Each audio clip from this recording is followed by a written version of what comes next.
দেশের 40% মানুষ ব্যবহার করে বাটন মোবাইল ফোন, যাদের ইন্টারনেট ব্যবহারের উপায় থাকে না।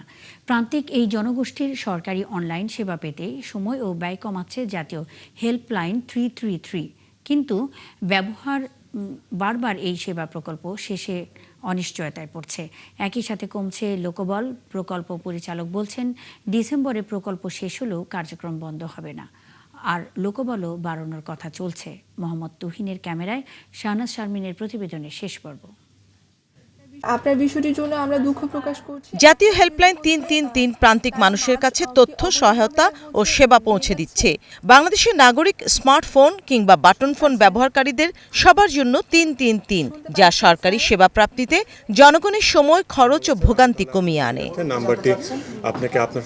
13 এপ্রিল 2018 শুরুর পর থেকে বৈশ্বিক দুর্যোগ, করোনা সহ নানা জাতীয় সংকটে কাজ করে চলেছে 333। কিন্তু 65 জন কল টেকার নিয়ে কাজ শুরু করলেও এখন 3 শিফটে কাজ করছে মাত্র 30 জন। বৈজ্ঞানিক হিসাব বলে একজন মানুষের পক্ষে 8 ঘন্টায় 100-র বেশি ফোন ধরা সম্ভব নয়, কিন্তু 333 সেবার একজনকে ধরতে হচ্ছে 200-র বেশি কল। যে হিউম্যানলি একটা মানুষ আসলে ডেইলি মানে তার 8 ঘন্টাতে 100 to 120-র বেশি আসলে কল তার পক্ষে অ্যাটেন্ড করা সম্ভব না। কিন্তু যেহেতু আনফরচুনেটলি আমাদেরকে জনগণকে সেবাটা দিতে হচ্ছে, তো এটা একটু ইনহিউম্যান হয়তো আর কি হয়ে যাচ্ছে, কিন্তু কোনো আর কি স্কোপ নেই আমাদের। বাট এখন আপাতত যেহেতু আমার হচ্ছে কন্ট্রাকচুয়াল নেই, সো আমার অ্যারাউন্ড রোজ হচ্ছে যে 30-র মতো আসলে করছে, এবং আমি আসলে 5000-এর বেশি হচ্ছে সার্ভ করতে করছি না।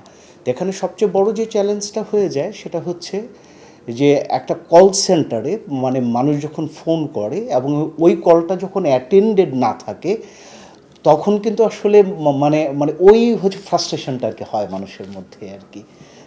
তো ওই জায়গা থেকে আমার মনে হয় যে সরকারের খুবই ইম্পর্ট্যান্ট একটা জায়গা এটা, এবং এখানে হচ্ছে যে হিউম্যান যে রিসোর্সের জায়গাটাকে আবার নতুন করে করা উচিত, ভাবা উচিত। তথ্য সেবা সব সময়, কোভিড-19 মহামারীর সময় টেলিমেডিসিন ও স্বাস্থ্যসেবা এবং 2024 বন্যা পরিস্থিতিতে উদ্ধার ও সরকারি ত্রাণ কার্যক্রম সমন্বয়ে এটি গুরুত্বপূর্ণ ভূমিকা পালন করেছে। জাতীয় নির্বাচন ও গণভোটের সময়ও 333 হটলাইনের ভূমিকা ছিল বেশ, আর প্রতিদিনই বাড়ছে কলের সংখ্যা। তবে 333 এখনো প্রকল্প আকারে কাজ চালাচ্ছে। 2 দফা মেয়াদ শেষের পর আবারও বাড়ানো হয়েছে সময়, যা শেষ হবে আগামী ডিসেম্বরে। তাহলে এর ভবিষ্যৎ কি?